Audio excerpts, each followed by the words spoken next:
Feel-good Monday for Bears fans after the dominant win over the Panthers. But this win not only had short-term implications, but long-term ones as well, as Caleb Williams came off of his best game as a Chicago Bear. I ask you guys, this is the best you felt about a Bears win since when?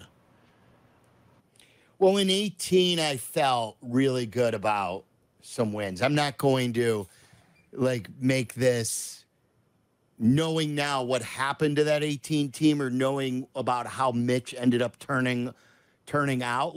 This reminded me, without the stat padding, a little bit of the Tampa game that year where, and I referenced. Wasn't that one of your son's first games? It was Mason's first game. And I referenced that last week too, that I had a feeling this could go there. But this was done differently with Caleb. It's a whole different ball game.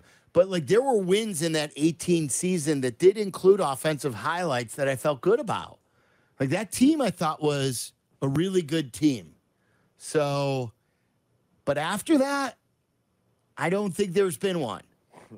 Because I'm actually scrolling through their previous seasons to try to. 19 was a huge letdown. 2020, we never believed in. It was the COVID season when they fake made the playoffs.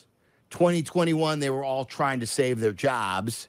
2022, the rebuild started. So it wasn't a rebuild win or, 2023. There were a couple cool wins when Justin put the team on his back in when was that, in 2022? How about the Tampa win over Tom Brady?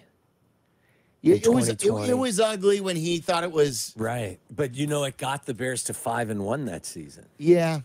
With Nick Foles. Yeah. What they won that game? What was it? 20-19. 20-19. Yep. Yeah, I you know what? I'm trying to put myself back in that situation. I was pretty excited. I take it back. That got them to 4-1, and then they beat Carolina the following week, 23-16, to get to 5-1, and then the wheels came off. Well, it feels like Tampa games either just are walk out with sunshine and rainbows, or you get kicked in the nuts. Right, you think about the last two that have happened. It was the Brady game where he just went off on, 45-10 that game. Sylvia, I know you were there. I was there. And the 600th pass. And then touchdown pass. It was last year when Justin throws the pick six and has a chance to, all right, maybe he can start to show something. It was a cookie cutter 2-minute drive, and it went back the other way. Yeah, they've changed their name to the Tampa Bay Nut Kickers. That's what they've done. But the two games before that, it was good for the Bears. Yeah. That is where this is kind of, I won't say disconcerting, but it makes you a touch nauseous that you've got to go all the way back there. Yeah, but we know that because they've been through a rebuild. Right, I know. And we know the last year of Nagy wasn't good. Sure. And then the year before that was fake. Yeah. I always remember, too, I think it was the same season you're talking about, when Nick Foles came in relief for Mitch in Atlanta. It was the throw it to the L game where he basically just said, hey, I think was it Mooney? It was Mooney, yeah. Run to the L in the Atlanta logo in the end zone, and I'll find you. And I was texting everyone. I may have tweeted. You could probably find the tweet.